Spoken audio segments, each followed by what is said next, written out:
नमस्कार विद्यार्थी मित्रांनो, मी देवा Jadhav, unique academy Pune. Monthly current affair सिरीजमध्ये आपल्या सर्वांचं सहर्ष स्वागत. एप्रिल 2025 मध्ये ज्या महत्त्वपूर्ण घटना घडलेल्या आहेत चालू घडामोडीच्या, त्या सर्व घटना आपण परीक्षाभिमुख पद्धतीने पाहणार आहोत. यामध्ये एप्रिल 2025 मध्ये ज्या काय महत्त्वाच्या नियुक्त्या झाल्यात त्या आपल्याला सुरुवातीला पाहिजेत. आता यात बघा, आशियाई क्रिकेट परिषदेचे नवीन अध्यक्ष म्हणून पाकिस्तानचे मोहसिन नकवी यांची निवड झालेली आहे. त्यानंतर national payment corporation of India NPCL चे कार्यकारी संचालक ग्रोथ म्हणून सोहनी राजोला यांची निवड झाली आहे. त्यानंतर मार्क्सवादी कम्युनिस्ट पक्षाचे नवे सरचिटणीस, बघा मार्क्सवादी कम्युनिस्ट पक्षाचे नवे सरचिटणीस म्हणून मरियम अलेक्झांडर बेबी यांची निवड झाली आहे. त्यानंतर अखिल भारतीय मराठी साहित्य महामंडळाच्या अध्यक्षपदी प्राध्यापक मिलिंद जोशी कोणाची निवड झाली? प्राध्यापक मिलिंद जोशी यांची निवड झाली. सर्वात तरुण अध्यक्ष ठरलेले आहेत. या अखिल भारतीय साहित्य महामंडळाचे सर्वात तरुण अध्यक्ष मिलिंद जोशी ठरले. मुख्यमंत्र्याच्या आर्थिक सल्लागार पदी या ठिकाणी प्रवीण परदेशी यांची निवड करण्यात आली आहे. ICC क्रिकेट समितीच्या अध्यक्षपदी सौरव गांगुली यांची निवड करण्यात आली.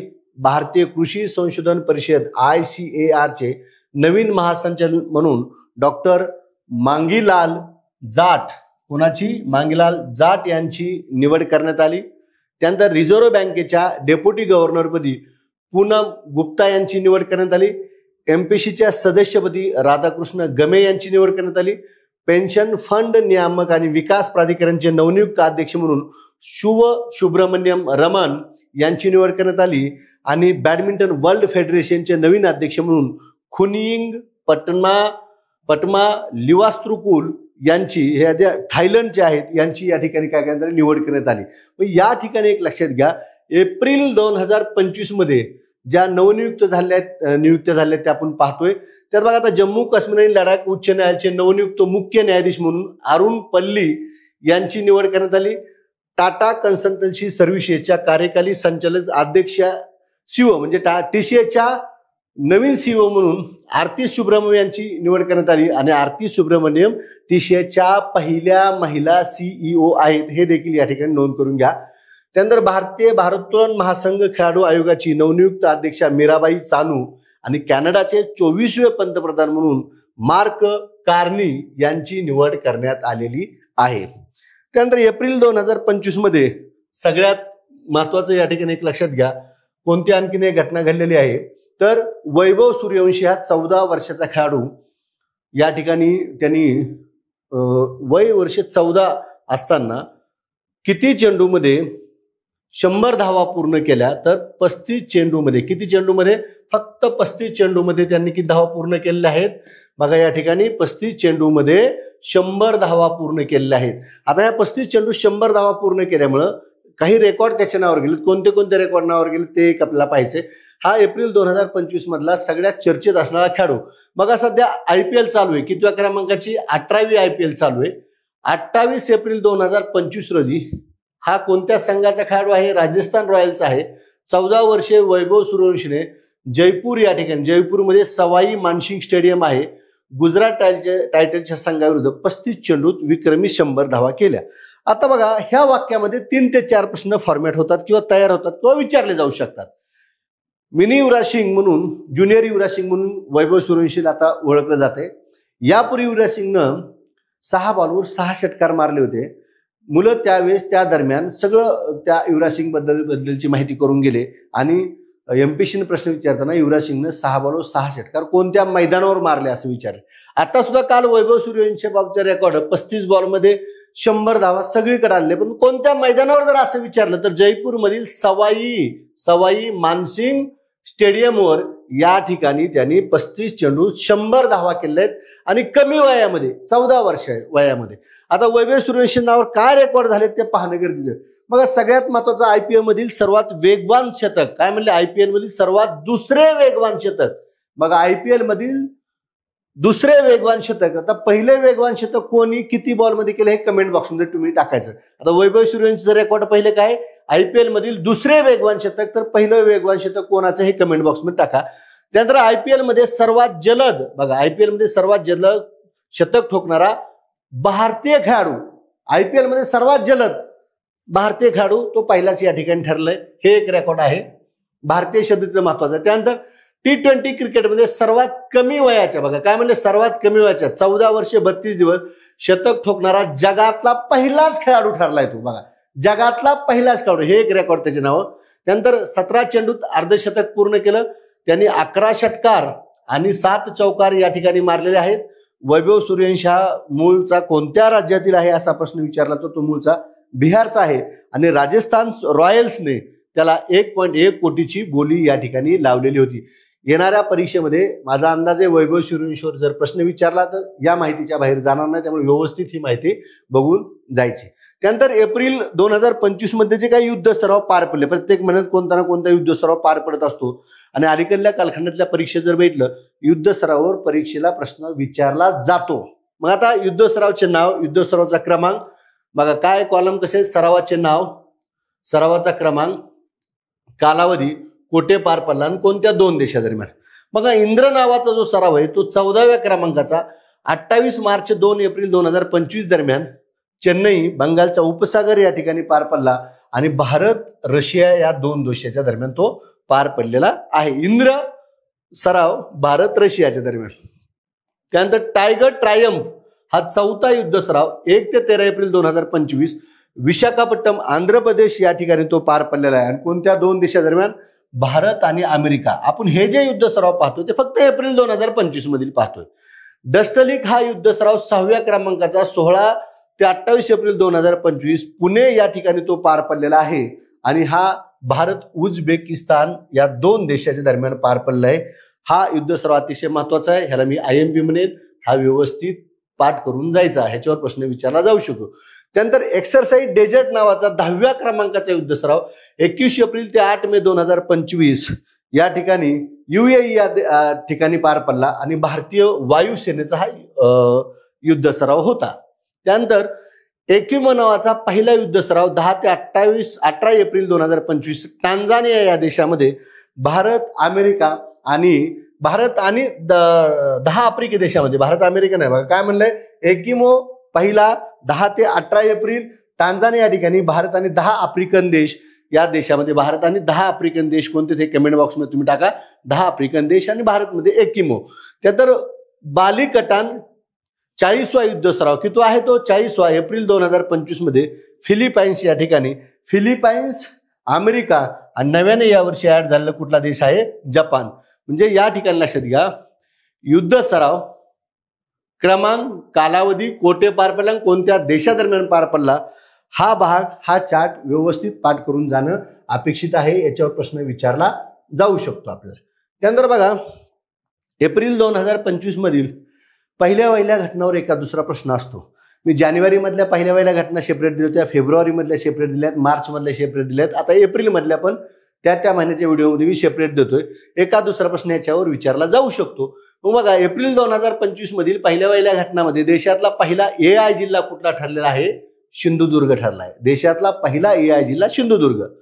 त्यानंतर बघा जम्मू काश्मीरच्या उधमपूर जिल्ह्यातील नताटॉप चेनानी येथे पहिले हिमालयीन हाय ऑल्टिट्यूड वातावरणीय आणि हवामान केंद्र सुरू करण्यात आलेलं आहे.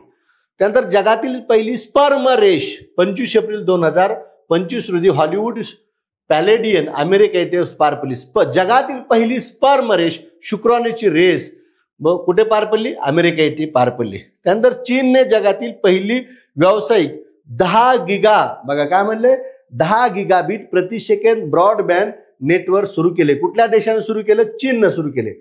त्यानंतर राज्यातील पहिली आपत्ती व्यवस्थापन संस्था नागपूर जिल्ह्यात स्थापन करण्यात येणार आहे. बघा राज्यातील पहिली इथं आपत्ती झाले आपत्ती व्यवस्थापन संस्था कोणत्या जिल्ह्यात स्थापन करण्यात येणार आहे, नागपूर जिल्ह्यात स्थापन करण्यात येणार आहे. त्यानंतर बघा पुढली घटना पहिल्यामध्ये institute for stem cell science and regenerative medicine Bengaluru यांनी CMC वेल्लोरच्या सहकार्याने हिमोफिलियासाठी भारतातील पहिली मानवी जीन थेरपी चाचणी यशस्वीरित्या पूर्ण केली आहे. बघा काय म्हणले, हिमोफिलियासाठी भारतातील पहिली मानवी जीन थेरपी चाचणी यशस्वीरित्या पूर्ण केलेली आहे. त्यानंतर जून 2025 पासून खरीपात AI चा वापर करणारे देशातील पहिले राज्य केंद्र सरकारच्या सहकार्याने राज्यात देशातील पहिलाच प्रयोग करण्यात आला बघा.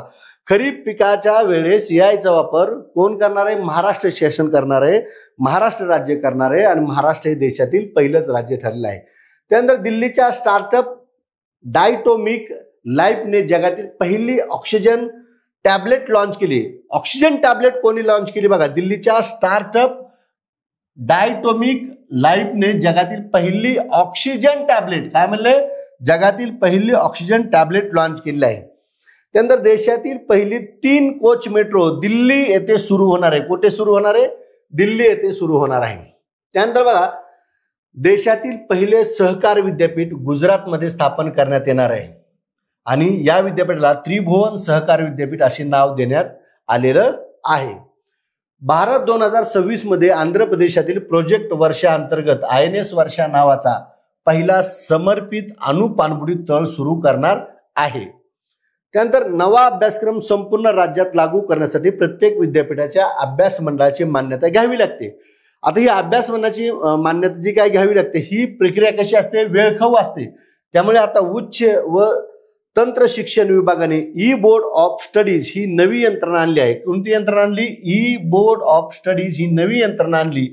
ही देशातील पहिलीच पद्धत महाराष्ट्रात लागू करण्यात आली. या पद्धतीमुळे राज्यात नवीन अभ्यासक्रम एकाच वेळी सर्व विद्यापीठात लागू करणे शक्य होणार आहे. बघा काय म्हणलंय? ई बोर्ड ऑफ स्टडीज नावाची नवीन पद्धत आणलेली आहे आणि यामुळे सर्व विद्यापीठामध्ये हा जो काही अभ्यासक्रम असणार आहे, नवीन अभ्यासक्रम एकाच वेळी सर्व विद्यापीठात लागू करण्यात येणार आहे, अशी पद्धत सर्वप्रथम महाराष्ट्रात सुरू झालेली आहे. त्यानंतर पहिली त्रिसेवा सर्व महिला जागतिक परिभ्रमण मोहीम समुद्र प्रदक्षिणा 7 एप्रिल 2025 रोजी मुंबईतून इंडियन आर्मी सेलिंग बेरुल त्रिवेणीवरून ध्वजांकित करण्यात आली आहे. जगातील पहिल्या 3D प्रिंटेड रेल्वे स्थानकाचे अनावरण जपान देशाने केले आहे. कुठल्या देशाने केले? जपान देशाने केले. जसपे ही भारतातील पहिली युनिकॉर्न कंपनी ठरली. बघा, भारतातील पहिली युनिकॉर्न कंपनी कोणती ठरली? जसपे. त्यानंतर तेलंगणा राज्याने अनुसूचित जाती उपवर्गीकरण लागू करणारे भारतातील पहिले राज्य ठरले.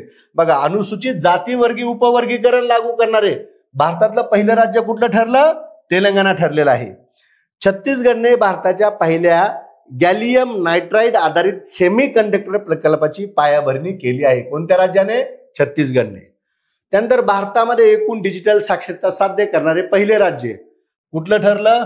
केरळ ठरलेलं आहे. ग्रामीण स्तरीय पुरातत्व वास्तू सर्वेक्षण पूर्ण करणारे कर्नाटक हे भारतातील पहिले राज्य ठरलं. कुठलं राज्य ठरलं? कर्नाटक ठरलं. महाराष्ट्र राज्य वन्यजीव मंडळाने DPS फ्लेमिंगो तलावाला संवर्धन राखीव म्हणून घोषित केले. ठाणे खाडी फ्लेमिंगो अभयारण्याशी जोडलेले हे पहिलेच जलक्षेत्र आहे ज्याला अशी सुरक्षा मिळालेली आहे. त्यानंतर केरळ हे भारतामध्ये ऑनलाईन स्थायी लोक अदालती सेवा सुरू करणारे पहिले राज्य ठरले. कुठलं राज्य? केरळ. कशा संदर्भातलं? ऑनलाईन स्थायी लोक अदालत सेवा सुरू करणारे. त्यानंतर बघा पुढली घटना पहिल्या वाहिन्यामध्ये, तमिळनाडूमध्ये कल्पक्कम येथे भारताचा पहिला prototype fast breeder reactor PFBR 2026 मध्ये कार्यान्वित होणार आहे. राज्यातील पहिली मुस्लिम IS अदिबा अनफ अस्फाक अहमद. कुठला जिल्हा? यवतमाळ. हवाई दलाचे महाराष्ट्रातील पहिले संग्रहालय नागपूर येथे सुरू करण्यात येणार आहे. भारतातील पहिले क्वांटम कॉम्प्युटिंग गाव आंध्र प्रदेशातील अमरावती येथे उभारले जाणार आहे. भागीदार म्हणून IBM, TCS, L&T कंपन्या असणार आहे. नासाद्वारे गुरुत्वाकर्षण मापनासाठी पहिला अंतराळ आधारित क्वांटम सेन्सर विकसित करण्यात आलेला आहे. हे एप्रिल मधल्या 2025 मधल्या पहिल्या घटना पाहतोय आपण. जगातील पहिला थोरियम मोल्टर सॉल्ट रिॲक्टर चीन देशाने विकसित केलेला आहे, सुरू केलेला आहे. कुठल्या देशानं? चीन देशानं. गाव पातळीवर सखोल पुरातत्व वास्तूचे सर्वेक्षण पूर्ण करणे भारतातील पहिले राज्य कर्नाटक. याच्यापूर्वी आपण पाहिलेच हा भाग. उत्तर प्रदेश कृषी ओलाटाईक प्रकल्प स्वीकारणे भारतातील पहिले राज्य ठरले. कृषी ओलाटाईक म्हणजे सौर शेती होय. यात शेतकरी पिके घेत असताना वीज निर्माण करू शकतो. पीक घेत असतानाच वीज निर्माण करणारा प्रयोग उत्तर प्रदेशमध्ये. आंतरराष्ट्रीय न्यायशास्त्रात काय म्हणले बघा, आंतरराष्ट्रीय न्यायक्षेत्रात मानव केंद्रित दृष्टिकोनातून पर्यावरणीय केंद्रित दृष्टिकोनाकडे वळणारा पहिला देश कुठला ठरला आहे? भारत या ठिकाणी पहिला देश ठरलेला आहे. आतापर्यंत ज्या पाहिल्या आपण ते एप्रिल 2025 मधल्या पहिल्या ज्या काही घटना होत्या त्या सगळ्या पाहिल्या. आता पुढली महत्वाची घटना पिंक ई रिक्षा.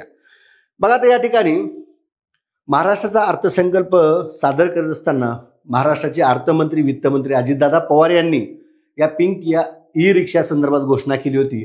परंतु महिला सबलीकरण आणि आर्थिक स्वावलंबनासाठी महाराष्ट्र सरकारने पिंक ई रिक्षा योजना सुरू केली. कुठली? पिंक ई रिक्षा योजना सुरू केली. आता याची सुरुवात झाली 21 एप्रिल 2025 रोजी पुण्यामध्ये उपमुख्यमंत्री वित्तमंत्री अजित पवार यांच्या हस्ते या योजनेचा शुभारंभ करण्यात आला. आणि यासाठी kinetic green energy and power solution limited हे अधिकृत भागीदार असणार आहेत. 8 जिल्ह्यामध्ये 10,000 रिक्षा वितरित केल्या जाणार आहेत ह्या पिंक ई रिक्षा योजनेअंतर्गत. 8 जिल्हे कोणते असणार आहेत बघा? पुणे आहे, नाशिक आहे, नागपूर आहे, अहिल्यानगर आहे, सोलापूर आहे, कोल्हापूर आहे, अमरावती आणि छत्रपती संभाजीनगर. तुम्हाला प्रश्न इथं काय येईल? पिंक ई रिक्षा योजनेची सुरुवात कोणाच्या हस्ते, कधी? उपमुख्यमंत्री अजित पवार यांच्या हस्ते. कधी? तर 21 एप्रिल 2025 पासून. उद्देश काय? तर महिला सबलीकरण आणि आर्थिक स्वावलंबन हा पिंक ई रिक्षा योजनेचा उद्देश आहे. आणि कोणत्या राज्यात सुरू झाली? तर महाराष्ट्रामध्ये सुरू झाली. आणि याकरिता कोणत्या कंपनी बरोबर करार केला? तर कायनेटिक कंपनी बरोबर करार केला. किती जिल्ह्यात राबवली जाणार? तर 8 जिल्ह्यात राबवली जाणार आहे. किती रिक्षा वितरित केल्या जाणार? तर 10,000 रिक्षा वितरित केल्या जाणार आहेत. आणि 8 जिल्ह्याची नावं पुणे, नाशिक, नागपूर, अहिल्यानगर, सोलापूर, कोल्हापूर, अमरावती, छत्रपती संभाजीनगर ही नावं तुम्हाला माहीत असणं अपेक्षित आहे. त्यानंतर पुढली घटना आहे ग्लोबल भारत शिखर संमेलन. तेलंगणातील हैदराबाद या ठिकाणी 100 देशातील 450हून अधिक प्रतिनिधी या ग्लोबल भारत शिखर संमेलनात सहभागी झाले होते. 25 ते 26 एप्रिल 2025 दरम्यान हे ग्लोबल भारत शिखर संमेलन पार पडलं. थीम काय होती? जागतिक न्याय प्रदान करणे. काय? जागतिक न्याय प्रदान करणे ही ग्लोबल भारत शिखर संमेलनाची काय आहे? थीम आहे. आणि हे संमेलन लोकशाही, बहुवाद आणि न्यायाला प्रोत्साहन देते आणि राज्य आंतरराष्ट्रीय सहकार्य कसे घडू शकतात हे दाखवते. ही त्याची काय थीम आहे. अलिप्त चळवळ सुरू करण्यास मदत करणाऱ्या ऐतिहासिक बांडून परिषदेच्या, काय म्हणले? बांडून परिषदेच्या 70व्या वर्षाच्या निमित्ताने समृद्ध भारत फाउंडेशनच्या भागीदारीने हे आयोजन करण्यात आलेले आहे ग्लोबल भारत शिखर संमेलन.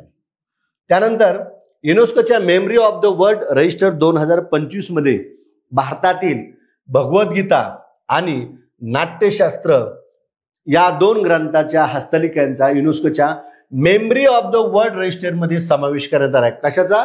भगवद्गीता. कोण आहे लेखक? महर्षी वेदव्यास. नाट्यशास्त्राचे कोण लेखक आहेत?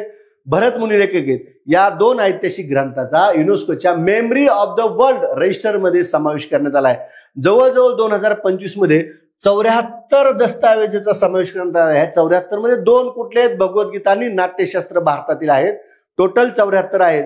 आणि युनेस्कोच्या memory of the world register हा जो आहे 1992 मध्ये युनेस्कोने सुरू केलेला एक आंतरराष्ट्रीय उपक्रम आहे.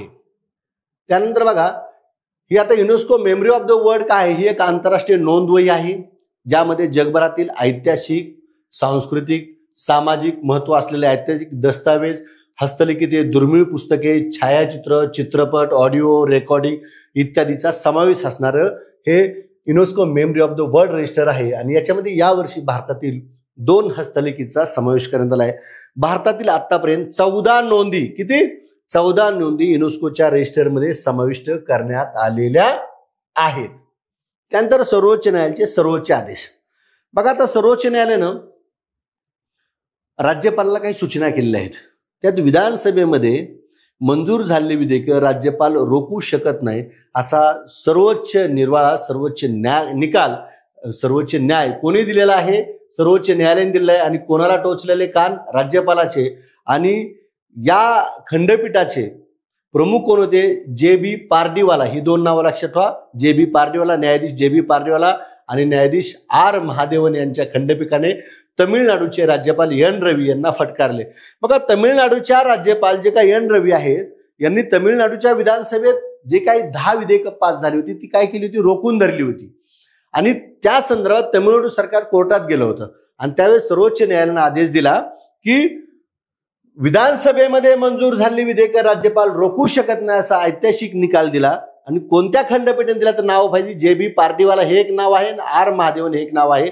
आणि कोणत्या राज्यपालाला? एन रवी, तामिळनाडूचे राज्यपाल एन रवी यांना आदेश दिला. आता न्यायालयाने काय म्हणले बघा, सर्वोच्च न्यायालयाच्या निर्णयानुसार राष्ट्रपतीच्या मंजुरीसाठी रोखून धरलेल्या विधेयकावर 1 महिन्याच्या आत निर्णय घ्यावा लागणार आहे. किती महिन्याच्या आत? 1 महिन्याच्या आत निर्णय घ्यावाच लागणार आहे, असा निर्णय दिला. त्यानंतर विधेयक राष्ट्रपतीकडे पाठवायचे असेल तर ते किमान 1 महिन्याच्या आत पाठवावे लागेल. किती महिन्याच्या आत? 1 महिन्याच्या आतच पाठवावं लागेल. राज्यपालांनी विधेयकाला मान्यता दिली नाही तर ते 3 महिन्याच्या आत विधानसभेत परत करावं लागेल. बघा, 3 महिन्याच्या आत विधानसभेत परत करावं लागेल. विधानसभेने पुनर्विचारानंतर विधेयक परत पाठवल्यास ते 1 महिन्याच्या आत मंजूर करावेच लागेल. आणि इतिहासात प्रथमच कोर्टाच्या आदेशाने असे 10 कायदे जे आहेत ते 10 कायद्याला काय करण्यात आले? अंमलात आणले आहेत. तर आता यात बघा, राज्यपालाच्या स्वाक्षरीशिवाय तमिळनाडूत विधेयकाचे कायद्यात रूपांतर. राज्यपालाच्या स्वाक्षरीशिवाय व न्यायालयाच्या आदेशानुसार राज्य सरकारने कायदे अंमलात आणण्यात भारताच्या इतिहासातील ही पहिलीच वेळ तमिळनाडूमध्ये झालेली आहे. राज्यपाल किंवा राष्ट्रपतीच्या मंजुरीशिवाय कायदे लागू करणारे तमिळनाडू हे भारतातील पहिलेच राज्य ठरलेले आहे. बघा, राज्यपालाची मंजुरी नाही, राष्ट्रपतीची मंजुरी नाही, परंतु न्यायालयाची मंजुरी आणि अशा स्वरूपाचे विधेयक या दोघांच्या मंजुरीशिवाय पास झालेलं देशातलं एकमेव राज्य कुठलं ठरलं? तमिळनाडू ठरलंय. अनुच्छेद 200 अंतर्गत सादर झालेल्या विधेयकावर राज्यपालांना मंत्रिमंडळाच्या सल्ल्यानुसारच निर्णय घ्यावा लागतो. त्यांना स्वच्छाधिकार परत वापरता येत नाही. त्यानंतर बघा, शर्ली बॉचवे या चर्चित ज्या काही महिला आहेत त्यांच्या संदर्भात आपल्याला माहिती पाहिजे. राष्ट्रकुलच्या 7व्या महासचिव ठरल्या. राष्ट्रकुलच्या नवनियुक्त महासचिव 7व्या. पुढील 4 वर्षासाठी निवड असणारे. किती वर्षासाठी? 4 वर्षासाठी. त्या कोणत्या देशाच्या आहेत? घाना देशाच्या आहेत. राष्ट्रकुल राष्ट्राच्या महासचिव बनणाऱ्या पहिल्या आफ्रिकन महिला ठरल्या. पहिल्या आफ्रिकन महिला शर्ली बॉचवे, पहिल्या आफ्रिकन महिला. आतापर्यंत भारताकडे एकदा महासचिव पद होते. कमलेश शर्मा हे या ठिकाणी 2008 ते 2016 या दरम्यान महासचिव होते. त्यानंतर राष्ट्रकुलच्या महासचिव पदावर नियुक्त होणाऱ्या त्या दुसऱ्या महिला ठरल्या. कितव्या महिला ठरल्या? दुसऱ्या महिला ठरल्या. आणि पहिल्या महिला कोण आहेत? Patricia Scotland. ह्या 2016 ते 2025 म्हणजे यांच्या पूर्वी, म्हणजे पॅट्रिशिया स्कॉटलँड यांच्याकडून शर्ली बॉचवे यांनी राष्ट्रकुलच्या महासचिव पदाचा कार्यभार स्वीकारला आहे आणि त्या या पदावर नियुक्त होणाऱ्या दुसऱ्या महिला ठरलेल्या आहेत. त्यानंतर वक्फ दुरुस्ती विधेयक मंजूर करण्यात आलं. आता विद्यार्थी मित्रांनो, हा सुद्धा टॉपिक खूप महत्वाचा आहे. यातल्या तारखा आपल्याला विचारल्या जाऊ शकतात. बघा, लोकसभेत मंजूर झालं 3 एप्रिलला, राज्यसभेत 4 एप्रिलला, म्हणजे 3 एप्रिल 2025, राज्यसभेत 4 एप्रिल 2025 आणि राष्ट्रपतींनी मंजूर दिली 5 एप्रिल 2025.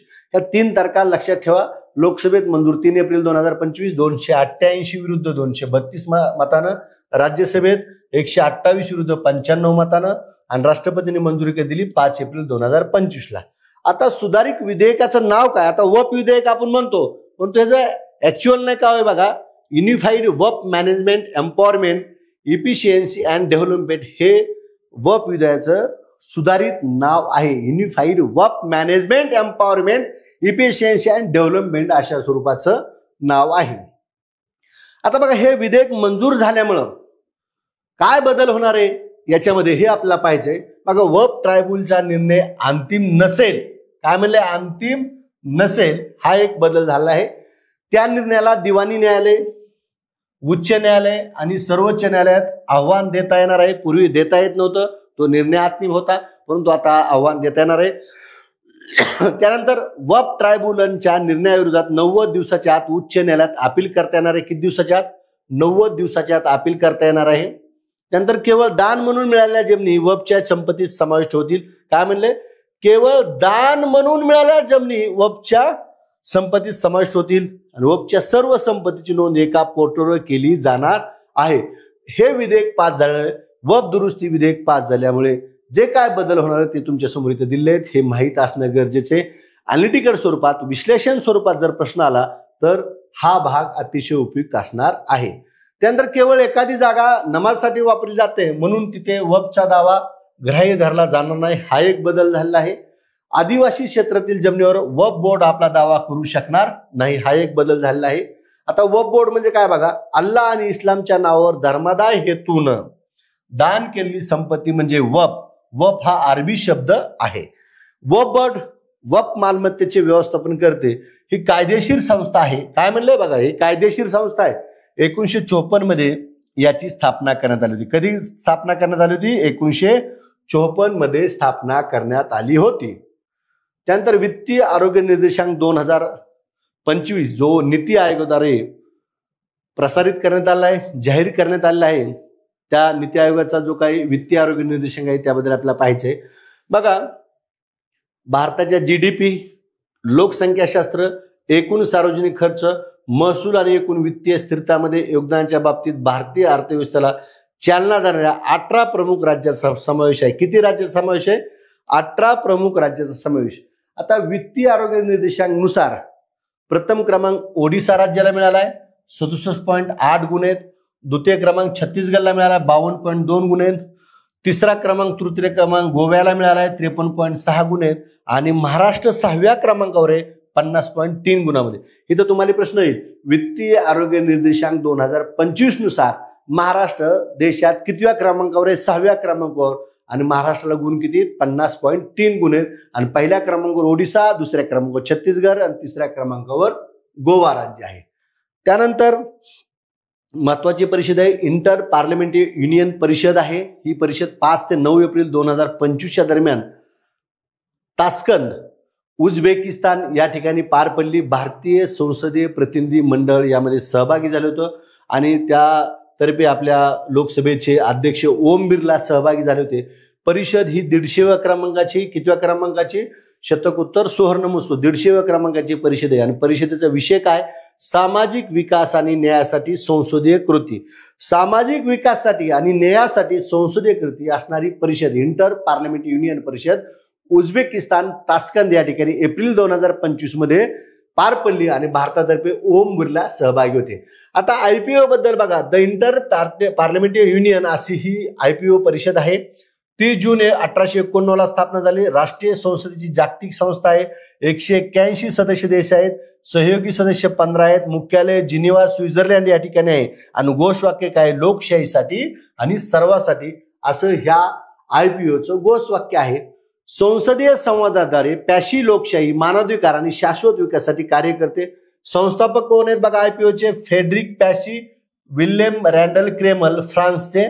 अध्यक्ष कोण आहेत? तुलिया ॲक्सन टांझानियाच्या सध्याचे अध्यक्ष आहेत.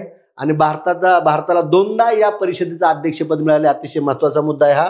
गुरुदयाल सिंग ढिल्लन 73 ते 76 दरम्यान आणि नजमा हेपतुल्ला 1999 ते 2002 दरम्यान. बघा, इंटर पार्लमेंटरी युनियन परिषदेचे भारताला 2दा अध्यक्ष स्थान भूषवले. गुरुदयाल सिंग ढिल्लन आणि नजमा हेपतुल्ला यांनी. ढिल्लनने 1973 ते 76 आणि नजमा हेपतुल्ला 1999 ते 2002 दरम्यान. त्यानंतर श्रीलंका मित्र विभूषण पुरस्कार भारताचे पंतप्रधान नरेंद्र मोदी यांना तो प्रदान करण्यात आला. श्रीलंकेचे जे काय अध्यक्ष आहेत अनुरा कुमार दिसनायके यांच्या हस्ते तो प्रदान करण्यात आलाय. आणि नरेंद्र मोदी श्रीलंका मित्र विभूषण पुरस्कार प्राप्त 4थ्या व्यक्ती ठरलेल्या आहेत. नरेंद्र मोदींना अलीकडल्या कालखंडात ते पंतप्रधान झाल्यापासून बरेच आंतरराष्ट्रीय पुरस्कार मिळाले आहेत आणि त्यांचा हा 22व्या क्रमांकाचा आंतरराष्ट्रीय पुरस्कार आहे. कितव्या? 22व्या. मी माझ्या चालू घडामोडी बाय देवाजोदर नावाचं टेलिग्राम चॅनल आहे, त्याच्यावर टोटल 22 पुरस्कार कोणते मिळालेले नरेंद्र मोदीला, ते 23 मध्ये कोणते मिळाले, 24 मध्ये कोणते मिळाले, 25 मध्ये कोणते मिळाले, हे सगळे व्यवस्थित टाकले तुम्ही टेलिग्रामवर. चालू घडामोडी बाय देवाजोदर याच्यावर तुम्ही बघा. आता इथं फक्त लक्षात काय, श्रीलंका मित्र विभूषण पुरस्कार नरेंद्र मोदी यांना मिळालाय. तो 4थ्या क्रमांकाचा पुरस्कार आहे. आंतरराष्ट्रीय पातळीवरचा मोदींना मिळाला 22व्या क्रमांकाचा. आणि हा जो पुरस्कार आहे श्रीलंकेचा सर्वोच्च नागरी पुरस्कार आहे. आणि या नागरी पुरस्काराची सुरुवात 2008 ला झाली आणि महिंदा राजपक्षे या पुरस्काराचे कोण आहेत? जनक आहे. आतापर्यंत 4 जे पुरस्कार मिळाले त्यात बघा, मोर्मिन अब्दुल गयूम मालदीवचे 2008 ला मिळाला. महमूद अब्बास पॅलेस्टाईनचे 2014 ला मिळाला. यासर आराफत पॅलेस्टाईनचे 2014 ला मरणोत्तर मिळाला.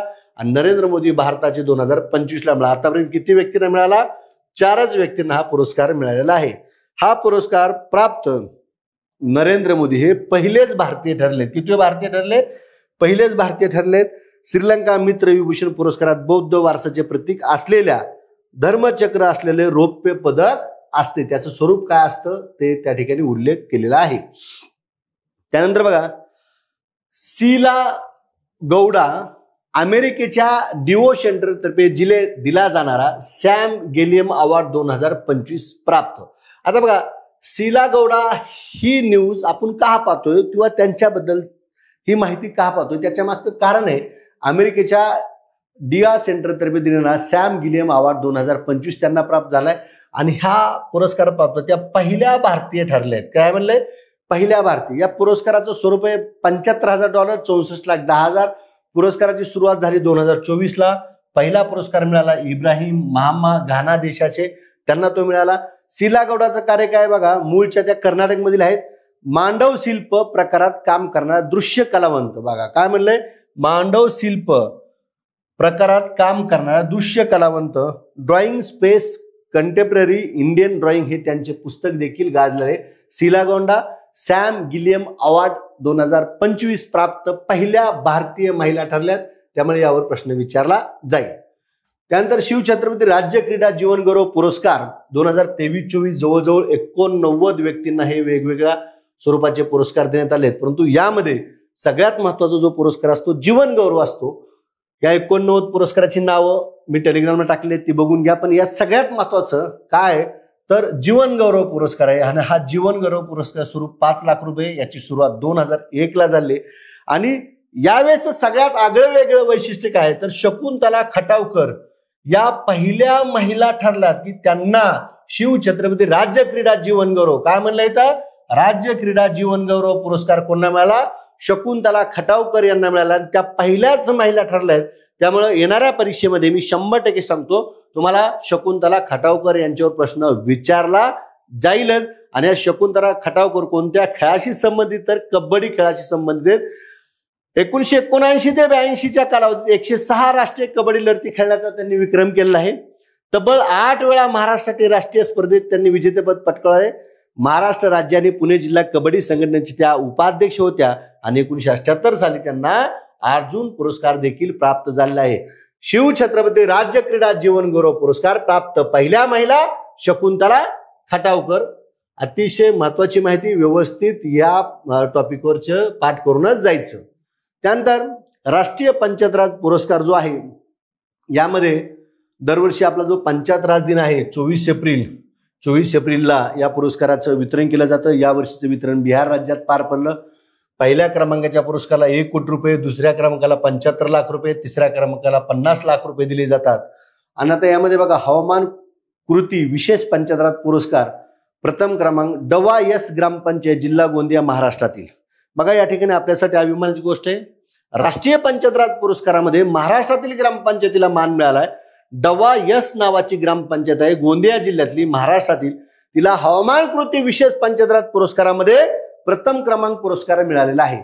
त्यानंतर आत्मनिर्भर पंचायत विशेष पुरस्कारामध्ये प्रथम क्रमांक मॉल ग्रामपंचायत जिल्हा रंगारेड्डी तेलंगणा राज्यातील आहे. आणि पंचायत क्षमता निर्माण सर्वोत्तम संस्थेमध्ये प्रथम क्रमांक Kerala institute of local administrative केरळला मिळाला आहे. आता या सगळ्यामध्ये एक लक्षात घ्या, राष्ट्रीय पंचायत राजमध्ये आपल्या महाराष्ट्रातील गोंदिया जिल्ह्यातील डवा यस ग्रामपंचायत हवामान कृती विशेष पंचायत राज पुरस्कारामध्ये प्रथम क्रमांक पटकवलेली ग्रामपंचायत ठरलेली आहे. तेवढंच लक्षात ठेवून जावा. त्यानंतर लॉरियस पुरस्कार, हा जो लॉरियस पुरस्कार आहे खेळातील ऑस्कर म्हणून या पुरस्काराला ओळखलं जातं. या वर्षीचा हा पुरस्कार 25वा आहे, रौप्य महोत्सव आहे म्हणून महत्वाचा आहे. आता लॉरियस वर्ल्ड पुरस्कार जो आहे, हा लॉरियस वर्ल्ड स्पोर्ट्स अवॉर्ड्स हा वार्षिक पुरस्कार आहे, ज्यामध्ये क्रीडा जगतातील व्यक्ती आणि संघांना वर्षभरातील क्रीडा कामगिरीसह सन्मानित केले जाते. लॉरेस स्पोर्ट फॉर गुड फाउंडेशनद्वारे या पुरस्कार दिला जातो. 2000ला स्थापना झाली. संरक्षक डेमलर रिचेमॉन्ट हे ह्या पुरस्काराचे जनक आहेत. दरवर्षी 10 सरणीमध्ये हा पुरस्कार दिला जातो. आपल्याला 10 सरणी काय पाहण्याची आवश्यक नाही, पण त्यातल्या महत्वाच्या 2-4 सरणी आहेत त्या आपण पाहूया. आता यात बघा, सर्वाधिक टेनिसपटू जो काय सर्वाधिक वेळा पुरस्कार मिळाला रॉजर फेडररला. हा पुरस्कार 6 वेळा मिळाला आहे, सर्वाधिक 6 वेळेस मिळालेला आहे. आणि 2000 याच्यामध्ये बघा 2025 जे काही लॉरियस पुरस्कार आहेत तर महत्वाचे आहेत. वर्षातील सर्वोत्तम खेळाडू पुरस्कार आर्मर्ड डुपालिट्स स्पेन देशाचा आहे, पोल हॉल्ट नावाचा क्रीडा प्रकारामध्ये. वर्षातील सर्वोत्तम महिला खेळाडू पुरस्कार सायमन बायलस अमेरिकेचे आहे, कलात्मक जिम्नॅस्ट यामध्ये पुरस्कार मिळाला आहे. आणि जीवन गौरव पुरस्कार केली स्लेटरला अमेरिकेच्या मिळालाय सर्फिंग या क्रीडा प्रकारामध्ये. त्यामुळे हे लॉरियस जे क्रीडा क्षेत्रातील ऑस्कर पुरस्कार म्हणून ओळखला जातो, जो सर्वाधिक रॉजर फेडररला सर्वाधिक 6 वेळा मिळालेला आहे. त्यानंतर आशियाई योगासन अजिंक्य स्पर्धा दुसऱ्या क्रमांकाची ही नवी दिल्ली या ठिकाणी पार पडली. पहिल्या आशियाई योगासन स्पर्धा 2022 मध्ये कुठे पार पडल्या त्या? बँकॉक थायलंड या देशात पार पडल्या होत्या. आणि स्पर्धा केंद्रीय युवा व्यवहार आणि क्रीडा मंत्रालय भारतीय क्रीडा प्राधिकरणद्वारे या ठिकाणी याद्वारे घेतल्या जातात. आणि ह्या स्पर्धा आशियाई योगासन अजिंक्य स्पर्धा दुसऱ्या क्रमांकाच्या कोठे पार पडल्या? नवी दिल्ली या ठिकाणी पार पडल्या, भारत देशात पार पडल्या दुसऱ्या क्रमांकाच्या. आणि पहिल्या क्रमांकाचे कोठे पार पडल्या म्हणून सांगितलं? बँकॉक थायलंड या ठिकाणी पार पडले आहेत. आता बघा, उद्घाटन कोणी केलं? मनसुख मांडवीय क्रीडा मंत्री. प्रमुख पाहुणे रेखा गुप्ता होत्या, दिल्लीच्या मुख्यमंत्री. कालावधी 25 ते 27 एप्रिल 2025 दरम्यान आशियाई योगासन अजिंक्य स्पर्धा पार पडलेल्या आहेत. आता मॉस्कॉट काय होता? सिंह नावाचा मॉस्कॉट होता. एकूण सहभागी देश 21 होते. आणि आशियाई योगासन अजिंक्य स्पर्धेमध्ये सगळ्यात महत्वाचं या ठिकाणी लक्षात घ्या, भारताला 83 सुवर्ण, रौप्य 3 मिळालेत आणि कांस्य 1 मिळालं आहे. जपानला 3 सुवर्ण, 3 रौप्य आणि 4 कांस्य मिळाले आहेत. मंगोलियाला 1 सुवर्ण, 11 रौप्य आणि कांस्य 6 मिळाले. बघा, 83, 84, 85, 80 आणि 87. म्हणजे या ठिकाणी एक लक्षात द्या, भारताला टोटल किती पदकं मिळाले आहेत? 87. भारत प्रथम क्रमांकावर, पदक तालीमध्ये भारत प्रथम क्रमांकावर आहे. त्यानंतर वंदना कटारिया. आता या ठिकाणी लक्षात घ्या, वंदना कटारियाची आपण माहिती का पाहतोय? निवृत्ती जाहीर केली एप्रिल 2025 मध्ये. कोणत्या खेळाशी संबंधित आहे? हॉकी. 320 आंतरराष्ट्रीय सामने त्या खेळलेल्या आहेत. सर्वाधिक सामने खेळणाऱ्या भारतीय महिला खेळाडू आहेत. 158 गोल केलेले आहेत. पद्मश्री 2022 ला मिळाला, अर्जुन पुरस्कार 21 ला मिळाला. 3 ऑलिम्पिकमध्ये हॅट्रिक करणारी पहिली आणि एकमेव महिला ठरलेली आहे. काय म्हणले? 3 ऑलिम्पिकमध्ये हॅट्रिक करणारी पहिली आणि एकमेव भारतीय महिला वंदना कटारिया यांनी नुकतीच निवृत्ती जाहीर केलेली आहे. त्यानंतर जागतिक बॉक्सिंग स्पर्धा 2025 कितव्या क्रमांकाची? पहिल्या. 31 मार्च ते 5 एप्रिल 2025 दरम्यान कुठल्या देशामध्ये? ब्राझीलमध्ये. वजनगट बदलल्यानंतरची ही पहिली स्पर्धा होती. हितेश गुलिया हा जागतिक बॉक्सिंग सुवर्ण पदक मिळवून देणारा, जागतिक बॉक्सिंग मध्ये सुवर्ण पदक मिळवून देणारा पहिला भारतीय खेळाडू ठरलाय. कोण? हितेश गुलिया. तुम्ही चित्रामध्ये पाहू शकता त्या खेळाडूचा फोटो. हा पहिला बॉक्सर ठरला आहे जागतिक बॉक्सिंग स्पर्धेमध्ये पदक मिळवून देणार, सुवर्ण पदक मिळवून देणार. आता भारताने एकूण 6 पदके जिंकलेत. 1 सुवर्ण, 2 रौप्य आणि 3 कांस्य. पदक तालिकेत भारत दुसऱ्या स्थानी आहे. पहिल्या स्थानावर उझबेकिस्तान आहे. उझबेकिस्तानने एकूण 7 पदकं जिंकलेत. भारताने किती जिंकलेत? 6. उझबेकिस्तानने किती जिंकलेत? 7. त्यात 5 सुवर्ण आहेत, 1 रौप्य आणि 1 कांस्य. भारताचे किती? 1 सुवर्ण, 2 रौप्य आणि 3 कांस्य. त्यानंतर पाबन सागरी पूल, यावर देखील आपला प्रश्न विचारला जाऊ शकतो. 6 एप्रिल 2025 ला पंतप्रधान नरेंद्र मोदी यांच्या हस्ते पाबन सागरी पूलचं उद्घाटन करण्यात आलं. या पुलामुळे रामेश्वरम बेट, मुख्य भूमी यांच्यातील रेल्वे संपर्क अधिक सुलभ झाला आहे. यावेळी त्यांनी नवीन रामेश्वरम ताबरम चेन्नई रेल्वे सेवेला देखील हिरवा झेंडा दाखवला. त्याचबरोबर पुलाखालून जाणाऱ्या तटरक्षक दलाच्या जहाजावरील देखील झेंडा दाखवलेला आहे. बघा, पाबन सागरी पुलाचं उद्घाटन 6 एप्रिलला केले पंतप्रधान नरेंद्र मोदी यांनी. नवा पाबन सागरी पूल भूमिपूजन 9 ला झालं. खर्च सुमारे 700 कोटी. भारतातील पहिला उभ्या लिफ्टिंग प्रकारातील हा सागरी पूल आहे. बघा, भारतातील पहिला उभा लिफ्टिंग प्रकल्पातील प्रकारातील हा सागरी पूल आहे, पाबन सागरी पूल. लांबी 2.8 किलोमीटर. लांबी किती? 2.8. या पुलात 99 स्पॅन. बघा काय म्हणलं वैशिष्ट्य काय? या पुलात 99 स्पॅन, आडव्या बीम्स आणि 72.5 मीटर लांबीच्या उभ्या लिफ्टिंग स्पॅन असून तो 17 मीटर पर्यंत वर उचलता येतो. या सुविधेमुळे मोठ्या जहाजांना सहज मार्ग मिळतो आणि रेल्वे वाहतुकीचा अडथळा येत नाही.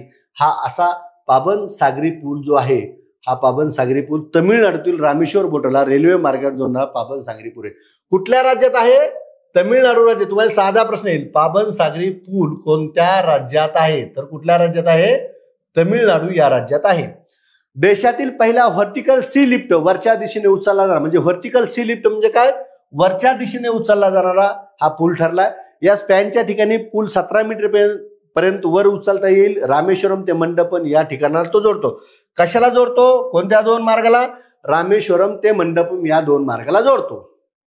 त्यानंतर बघा, आपल्या भारतासाठी दुःखद घटना घडली 22 एप्रिल 2025ला जम्मू काश्मीरमधील पहलगाम, ज्या पहलगामला मिनी स्वित्झर्लंड म्हणून भारताचं ओळखलं जातं, तिथं बैसरन खोरे जे आहे बघा, निसर्गरम्य बैसरन खोरे, या बैसरन खोऱ्यामध्ये पर्यटक ज्यावेळेस फिरायला गेले होते तिथं, त्यावेळेस दहशतवाद्यांनी अचानक हल्ला केला 22 एप्रिल 2025ला आणि त्या ठिकाणी जवळजवळ भारतातील 28 पर्यटक मरण पावले. हा जो काय दहशतवादी हल्ला होता तो खूप भीषण होता. आणि इथं आपल्याला प्रश्न काय विचारला जाऊ शकतो? कोणत्या दिवशी हल्ला झाला? तर 22 एप्रिल 2025ला झाला. कोणत्या खोऱ्यात? तर बैसरन खोऱ्यामध्ये झालाय. ठिकाण कोणते? पहलगाम मधील बैसरन खोऱ्यामध्ये 22 एप्रिल 2025ला. जम्मू काश्मीर राज्य, जिल्हा कुठला? अनंतनाग जिल्हा आहे. कुठला आहे? अनंतनाग जिल्हा. किती पर्यटक मारले गेले? 28. पहलगाम पासून बैसरन खोरे 6 किलोमीटर अंतर आहे. पाईनचे घनदाट जंगल आणि पर्वतराजी पाहण्यासाठी दरवर्षी हजारो पर्यटक या ठिकाणी येत असतात. आणि हल्ला झाल्यानंतर या ठिकाणी भारतीय लष्कराने ऑपरेशन टिक्का हे ऑपरेशन राबवले. तुम्हाला इथं प्रश्न असा येईल की पहलगाम मधील हल्ल्यानंतर भारतीय लष्कराने कोणते ऑपरेशन राबवले? तर ऑपरेशन टिक्का हे ऑपरेशन राबवलेलं आहे. आता विद्यार्थी मित्रांनो बघा, भारतीय वायुदलाने व्यायाम आक्रमण आयोजित केला, ज्यामध्ये राफेल लढाऊ विमानाच्या नेतृत्वाखाली वायुदलाच्या मुख्य प्रवाहातील लढाऊ विमानांना समावेश होता.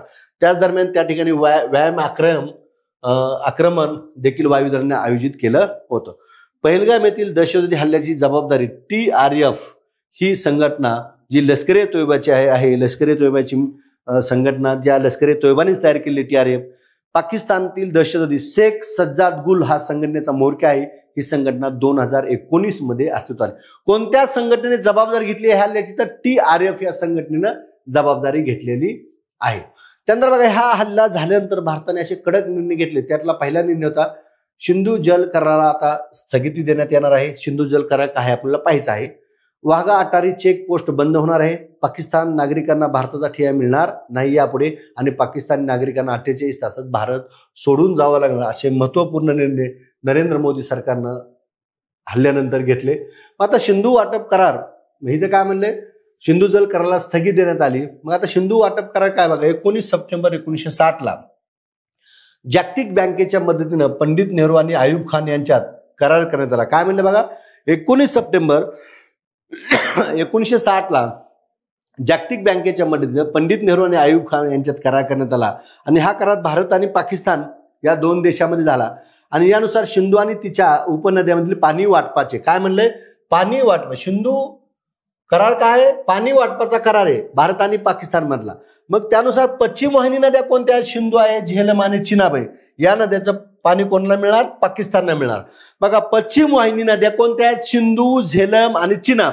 याचं पाणी पाकिस्तानला मिळणार. सिंधू वाटप करार पाणी वाटपाचे जे सूत्र आहे यानुसार पश्चिम वाहिनी नद्याचं पाणी ज्या सिंधू, झेलम आणि चिनाब आहे ते पाकिस्तानला मिळणार. पूर्व वाहिनी नद्या रावी, बियास आणि सतलज. बघा, रावी, बियास आणि सतलज ह्या पूर्व वाहिन्याचं पाणी कोणाला मिळणार? भारताला. पश्चिम वाहिनी नद्यातील पाणी सिंचनासाठी आणि जलविद्युत प्रकल्पासाठी भारताला मर्यादित प्रमाणात वापरता येणार.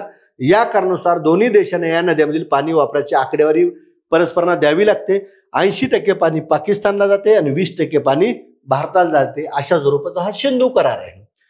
त्याचबरोबर तुम्ही म्हटलं असेल, सिंधू कराराला स्थगिती दिल्यानंतर पाकिस्तानने सिमला करार देखील स्थगित केला. बघा, सिमला करार काय? तर 1971च्या भारत पाक युद्धानंतर हिमाचल प्रदेशमधील सिमला या ठिकाणी इंदिरा गांधी आणि पाकिस्तानचे जुल्फिकार अली भुट्टो यांच्यात समन्वयाच्या संदर्भात एक सिमला करार करण्यात आला. कधी करण्यात आला? 2 जुलै 1972 रोजी करण्यात आला. आणि यामध्ये 90,000 अधिक पाकिस्तानी सैनिकांनी त्यांचे लेफ्टनंट जनरल नियाजी यांच्या नेतृत्वाखाली भारतीय लष्करापुढे शरणागती पत्कारली त्या युद्धाच्या वर्षी 1971च्या. आता नेमका हा सिमला करार काय आहे? सिमला करार बघा घेतला लक्षात घ्या. कोणामध्ये? इंदिरा गांधी आणि जुल्फिकार अली भुट्टो. कधी? 2 जुलै 1972ला. आता हा करार काय आहे? करारातील तरतुदी काय आहेत बघा. भारत आणि पाकिस्तान हे देश त्यांच्यातील संघर्ष आणि वाद संपवण्याचा प्रयत्न करतील आणि उपखंडात कायम मैत्रीसाठी काम करण्याचे आश्वासन दिले. दोन्ही देश सर्व वादविवाद आणि समस्या शांततापूर्ण निराकरणासाठी थेट चर्चा करतील आणि कोणत्याही परिस्थिती एकतर्फी कृती, काय म्हणले? एकतर्फी कृती करणार नाहीत, कोणताही बदल करणार नाहीत, असे त्यावेळी ठरले. भारत पाकिस्तान एकमेकाविरुद्ध बळाचा वापर करणार नाहीत किंवा प्रादेशिक अखंडतेचे उल्लंघन करणार नाहीत किंवा एकमेकाच्या राजकीय स्वातंत्र्यात हस्तक्षेप करणार नाहीत, अशा स्वरूपाचा हा सिमला करार देखील पाकिस्तानने काय केलेला आहे, रद्द केलेला आहे. त्यानंतर बघा SEFCO परिषद, काय म्हणलंय, SEFCO परिषद 2025 कोठे पार पडली, डेहराडूनला. कोणाच्या द्वारे, CSIR Indian institute of petroleum Dehradun. उद्घाटन कोणी केलं, KK पंत IIT रुड़कीचे संचालक आहेत, त्यांनी उद्घाटन केलं. आता ही परिषद काय बघा, विविध राष्ट्रीय आणि आंतरराष्ट्रीय संस्थांचे 300हून अधिक प्रतिनिधी या परिषदेला हजर होते. कालावधी 23 ते 25 एप्रिल 2025. आता सिप्को म्हणजे काय तर बघा, shaping the energy future challenges and opportunities, अशा स्वरूपाचं ही लॉंग फॉर्म आहे याचा. परिषदेत क्रमांक कितवी, 7वी. ही परिषद ऊर्जा, काय म्हणलं बघा, ऊर्जा आणि रासायनिक क्षेत्रातील प्रमुख समस्याचे निराकरण करण्यावर लक्ष देते. ही जी परिषद आहे ती कशावर लक्ष देते, सेप्को परिषद ही ऊर्जा आणि रासायनिक क्षेत्रातील प्रमुख समस्येचे निराकरण करण्यावर लक्ष देते. उद्दिष्ट काय, आव्हाने आणि नवीन शक्यता शोधून शाश्वत ऊर्जा भविष्यात समर्थन देणे. सेप्कोची पहिली परिषद 17ला पार पडली. 2025 ची थीम काय, परवडणाऱ्या ऊर्जा आणि रसायनासह शाश्वत भविष्याचे उत्प्रेरक, अशा प्रकारची ही थीम आहे. ही 7व्या क्रमांकाची परिषद, पहिली परिषद 2017ला. त्यानंतर 23व्या विधी आयोगाचे नवीन अध्यक्ष म्हणून दिनेश माहेश्वरी यांची निवड करण्यात आली आहे आणि त्याबरोबर सदस्य म्हणून हितेश जैन हे पुण्याचे आणि DP वर्मा हे वाराणसी हे 2 सदस्य आणि दिनेश माहेश्वरी असे 3 जण हे 23व्या विधी आयोगामध्ये असणार आहेत. विधी आयोगाचं काम काय असतं तर बघा, विधी आयोग कायदे आणि न्याय व्यवस्थेत सुधारण्याचे काम करते. तसेच मुख्य कार्य कायदे आणि कायद्यातील त्रुटी शोधणे, सुधारणा सुचविणे आणि सरकारला योग्य मार्गदर्शन करणे. म्हणजे थोडक्यात बघा, विधी आयोगाचं काम काय असतं, सरकारला कायदेशीर योग्य मार्गदर्शन करण्याचं काम विधी आयोग करतो. आणि या 23व्या विधी आयोगाच्या अध्यक्षपदी नुकतीच नरेंद्र मोदी यांनी दिनेश माहेश्वरी यांची निवड केलेली आहे. 31 ऑगस्ट 2027 पर्यंत त्यांचा कार्यकाल असणार आहे. आणि ह्या आयोगाचं वैशिष्ट्य, आतापर्यंत विधी आयोगामध्ये जवळजवळ 6 सदस्य असायचे. म्हणजे बघा, 22व्या विधी आयोगात 6 सदस्य होते, परंतु आता 23व्या विधी आयोगामध्ये केवळ 3च सदस्य आहेत. हितेश जैन आहेत, DP वर्मा आहेत आणि दिनेश माहेश्वरी आहेत. हे एक आगळं वेगळं वैशिष्ट्य या 23व्या कायदा विधी आयोगाचं असणार आहे किंवा आहे. त्यानंतर लता दीनानाथ मंगेशकर पुरस्कार. आता यात बघा, मास्टर दीनानाथ मंगेशकर स्मृती प्रतिष्ठान तर्फे 2025चा लता दीनानाथ मंगेशकर पुरस्कार कुमार मंगलम बिर्ला यांना 4थ्या क्रमांकाचा हा पुरस्कार प्रदान करण्यात आला. आतापर्यंत नरेंद्र मोदी यांना 22ला, आशा भोसले यांना 23ला, अमिताभ बच्चन यांना 24ला आणि कुमार मंगलम बिर्ला यांना 25ला हा पुरस्कार देण्यात आला. 5 लाख रुपये ह्या पुरस्काराचं स्वरूप आहे आणि 24 एप्रिल हा दीनानाथ मंगेशकर यांचा समृद्धी दिन आहे. त्याच दिवशी हा पुरस्कार देण्यात येतो. आता बघा, हा चार्ट अतिशय महत्वपूर्ण आहे यासाठी की नेमका लता मंगेशकर पुरस्कार कोणता आहे, कोणता विचारला हे माहीत असणं गरजेचं आहे. लता मंगेशकर पुरस्कार 3 प्रकारचे आहेत. तर बघा, मध्य प्रदेश सरकार एक लता मंगेशकर पुरस्कार देतं, त्याचं नाव आहे लता मंगेशकर राष्ट्रीय पुरस्कार, याच्यामध्ये शब्द राष्ट्रीय आहे. दुसरा आहे महाराष्ट्र सरकार देतं, याच्यामध्ये शब्द आहे गान सम्राज्ञी लता मंगेशकर पुरस्कार. आता प्रत्येक ठिकाणी लता मंगेशकर पुरस्कार आहे, पण वेगळा शब्द कोणता पाहिजे. मध्य प्रदेश सरकार जे पुरस्कार देतं त्याच्यामध्ये राष्ट्रीय हा शब्द वेगळा आहे. महाराष्ट्र सरकार जो हा पुरस्कार देतं त्यात गान सम्राज्ञी हा शब्द वेगळा आहे. आणि दीनानाथ मंगेशकर प्रतिष्ठान जो काय पुरस्कार देतं त्याच्यामध्ये दीनानाथ हा शब्द वेगळा आहे. लता दीनानाथ मंगेशकर पुरस्कार. मग 3 मध्य प्रदेश सरकार, महाराष्ट्र सरकार आणि दीनानाथ मंगेशकर ट्रस्ट किंवा प्रतिष्ठानतर्फे हे पुरस्कार दिले जातात. लता मंगेशकर राष्ट्रीय पुरस्कार 1984ला सुरुवात 2 लाख रुपये या पुरस्काराचे स्वरूप आहे. पहिला पुरस्कार नौशादला देण्यात आला. गान सम्राज्ञी लता मंगेशकर पुरस्कार महाराष्ट्र सरकार देतं, 93ला सुरुवात झाली, 10 लाख रुपये स्वरूप आहे. माणिक वर्माला तो पहिला देण्यात आला. आणि लता दीनानाथ मंगेशकर पुरस्कार दीनानाथ मंगेशकर प्रतिष्ठान देतं, 2022ला सुरुवात झाली, 5 लाख रुपये स्वरूप आहे. नरेंद्र मोदीला पहिला देण्यात आला. हा झाला यातला मूलभूत फरक.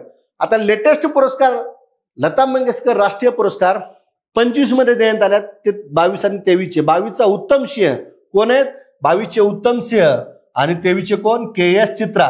हे जरी 22-23चे असले तर ते 25 मध्ये देण्यात आलेत, पण पुरस्कार कधीचे 22-23चे. 22चा उत्तम सिंह आणि 23चा KS चित्राला. गान सम्राज्ञी लता मंगेशकर पुरस्कार जो महाराष्ट्र सरकार देतं तो 25चा मिळाला, भीमराव पांचाळे यांना मिळाला. कोणाला मिळाला, भीमराव पांचाळे यांना मिळाला. आणि लता दीनानाथ मंगेशकर पुरस्कार जो 25चा मिळाला आहे तो कुमार मंगलम बिर्ला यांना मिळाला. त्यामुळे हा जो काही चार्ट आहे तो IMP आहे, व्यवस्थित करून जायचं. याच्यावर कसाही फिरून विचारला आयोगाने प्रश्न तरी याच्या बाहेर जाणार नाही. त्यानंतर रेल्वेमध्ये ATM बघा, भारतात पहिल्यांदा पंचवटी एक्सप्रेस धावत्या ट्रेनमध्ये ATM सुरू केलं. कुठे? पंचवटी एक्सप्रेस. ही पंचवटी एक्सप्रेस जी आहे ते मुंबई ते मनमाड दरम्यान धावते आणि यासाठी बँक ऑफ महाराष्ट्राचं ATM आहे. बँक ऑफ महाराष्ट्र बरोबर करार केलेला आहे. 16 एप्रिल 2025 पासून हे ATM पंचवटी एक्सप्रेसमध्ये उपलब्ध करून देण्यात आलेलं आहे. कोणत्या बँकेबरोबर? बँक ऑफ महाराष्ट्र बरोबर. हे ATM एक्सप्रेस सेवेच्या AC चेअर कार कोचमध्ये बसवण्यात आलेलं आहे. Non fair revenue idea scheme NFRIS या उपक्रमांतर्गत ही सुविधा उपलब्ध करून देण्यात आली. भुसावळ रेल्वे विभाग आणि बँक ऑफ महाराष्ट्राचा हा संयुक्त उपक्रम असणार आहे. Gold ATM Hyderabad Telangana. Gold ATM were already प्रश्न MPSCत आलेला आहे. धान्य ATM भुवनेश्वर ओडिसा आणि आता रेल्वेतलं ATM पंचवटी एक्सप्रेस. महाराष्ट्र शासनाच्या सांस्कृतिक कार्य विभागाचे जे काही पुरस्कार नुकते जाहीर झाले आहेत त्यामध्ये चित्रपती KV शांताराम जीवन गौरव महेश मांजरेकर यांना 10 लाख रुपये स्वरूपे. चित्रपती KV शांताराम विशेष योगदान पुरस्कार मुक्ता बर्वे 6 लाख रुपये स्वरूपे. स्वर्गीय राजकुमार जीवन गौरव पुरस्कार 2024 अनुपम खेर 10 लाख रुपये स्वरूपे. स्वर्गीय राजकुमार विशेष योगदान पुरस्कार काजोल देवगन 6 लाख रुपये पुरस्कार आहे. आणि गान सम्राज्ञी लता मंगेशकर पुरस्कार 2025 भीमराव पांचाळे 10 लाख रुपये स्वरूपे. म्हणजे महाराष्ट्र शासनाचे सांस्कृतिक कार्य विभागाचे 24चे आणि काही 25चे पुरस्कार आहेत. ते कोणाला प्राप्त झालेत फॅक्च्युअल स्वरूपात याच्यावर प्रश्न विचारला जाऊ शकतो. त्यानंतर निधन वार्तामध्ये बघा, पोप फ्रान्सिस कॅथोलिक ख्रिस्ती धर्मियाचे हे सर्वोच्च नेते 21 एप्रिल 2025 रोजी वयाचे 88 वर्षी निधन झालं. कार्डिनल जॉर्ज मारिओ बार्गिलिओ हे त्यांचं पूर्ण नाव आहे. 2013 मध्ये पोप फ्रान्सिस हे टाइम मासिकाद्वारे पर्सन ऑफ द इयर म्हणून घोषित होणारे पहिले पोप होते. 266वे पोप म्हणून त्यांची 2013 मध्ये निवड झाली. हे वाक्य महत्वाचे. कितवे पोप होते? 266वे. कधी निवड झाली? 2013 मध्ये निवड झाली 266वे पोप म्हणून. ते पहिले अर्जेंटियन पोप, पहिले जुईस्विट विचारसरणीचे पोप आणि पहिले दक्षिण अमेरिकन पोप ठरले. गरीब आणि उद्योगग्रस्त देशामधील पीडित लोकांबद्दल वारंवार काळजी व्यक्त करत त्यांनी जगाला प्रेमाचा आणि माणुसकीचा संदेश दिलेला होता. Pope Francis. त्यानंतर डॉक्टर कृष्णस्वामी कस्तुरीरंगन, त्यांनाच के कस्तुरीरंगन या नावाने ओळखलं जातं. 25 एप्रिल 2025 रोजी वयाच्या 84 वर्षी त्यांचं निधन झालं. भारतीय अंतराळ क्षेत्रात त्यांची मोलाकीची कामगिरी आहे. शिक्षक तज्ञ म्हणून त्यांना ओळखले जाते. 2003 ते 2009 राज्यसभेचे खासदार होते आणि इस्रोचे 5वे अध्यक्ष. इस्रोचे कितवे अध्यक्ष? 5वे अध्यक्ष म्हणून 1994 ते 2003च्या दरम्यान त्यांनी तब्बल 9 वर्षे इस्रोमध्ये अध्यक्ष म्हणून काम पाहिलेलं आहे. आता त्यांनी कोणती पदं भूषवली? अंतराळ आयोगाचे अध्यक्ष, अंतराळ विभागात भारत सरकारचे सचिव, जवाहरलाल नेहरू विद्यापीठाचे कुलपती, कर्नाटक ज्ञान आयोगाचे अध्यक्ष ही त्यांनी भूषवलेली पदकं आहेत.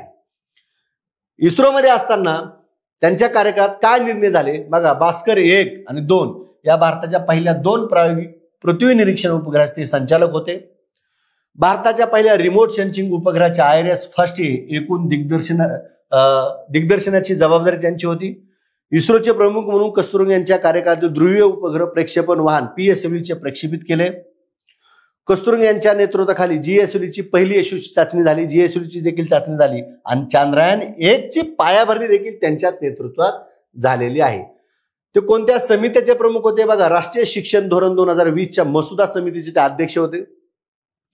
पश्चिम घाटाच्या जीवसृष्टी संदर्भात डॉक्टर माधव गाडगीळ समिती नेमली होती शासनानं आणि या समितीच्या अहवालाचा अभ्यास करण्यासाठी डॉक्टर के कस्तुरीरंगन यांची समिती देखील या ठिकाणी नेमली होती. म्हणजे बघा, पश्चिम घाटा संदर्भात माधव गाडगीळ समिती नेमली आणि माधव गाडगीळ समितीच्या अहवालाचा अभ्यास करण्यासाठी डॉक्टर के कस्तुरीरंगन समिती नेमली होती. त्यांना 3ही नागरी पुरस्कार प्राप्त झाल्यात. पद्मविभूषण 2ला, पद्मभूषण 92ला आणि पद्मश्री 82ला प्राप्त झालेला आहे. त्यानंतर मनोज कुमार, ज्यांना देशसेवेच्या गीतासाठी भारत कुमार म्हणून ओळखलं जातं, त्यांचं 4 एप्रिल 2025 रोजी वयाच्या 87 वर्षी निधन झालं. देशभक्तीवर चित्रपट आणि मनोज कुमार हे अतूट नाटक होतं म्हणून त्यांना भारत कुमार म्हणून ओळखलं जातं. त्यांचं खरं नाव हरिकिशन गिरी गोस्वामी हे त्यांचं खरं नाव आहे. भारत आणि पाकिस्तान फाळल्यानंतर त्यांच्या कुटुंबाने भारतात राहण्याचा निर्णय घेतला आणि ते दिल्लीत आले. 1957 मध्ये आलेल्या फॅशन या चित्रपटात त्यांनी छोटी भूमिका केली. त्यांची भूमिका फॅशन मध्ये होती, परंतु 1961 मध्ये प्रदर्शित झालेला काच की गुडिया हा त्यांचा मुख्य भूमिका असलेला चित्रपट. काच की गुडिया हा त्यांचा पहिला चित्रपट मुख्य भूमिका असलेला.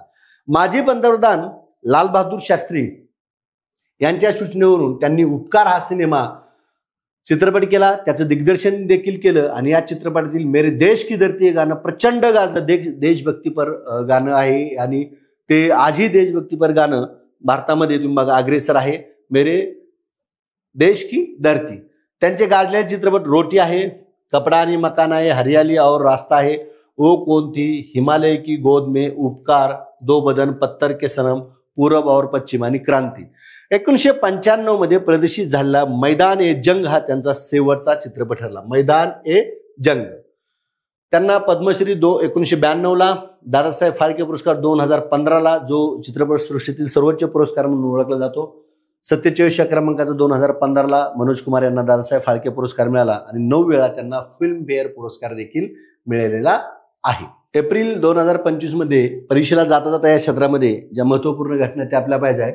बघा, अमेरिकेने भारतावर 26% आयात शुल्क आकारण्यात आले होते, परंतु बहुसंख्य देशावरील वाढीव कराला 90 दिवसाची स्थगिती. चीनवर मात्र 125% आयात शुल्काची घोषणा. चीनवर किती टक्के? 125%. महाराष्ट्रातील मुंबई, नागपूर, पुणे येथे मायक्रोसॉफ्ट राज्य सरकारला कृत्रिम बुद्धिमत्ता AI केंद्र स्थापन करण्यास मदत करणार आहे. त्यानंतर युनायटेड किंगडम देशाने पहिल्यांदाच आंतरराष्ट्रीय AI सुरक्षा अहवाल 2025 प्रसिद्ध केला. महिला उद्योजकांना समर्थन देण्यासाठी लखपती बाई देव योजना आसाम सरकारने सुरू केली. कोणत्या सरकारने? आसाम सरकारने सुरू केलेली आहे.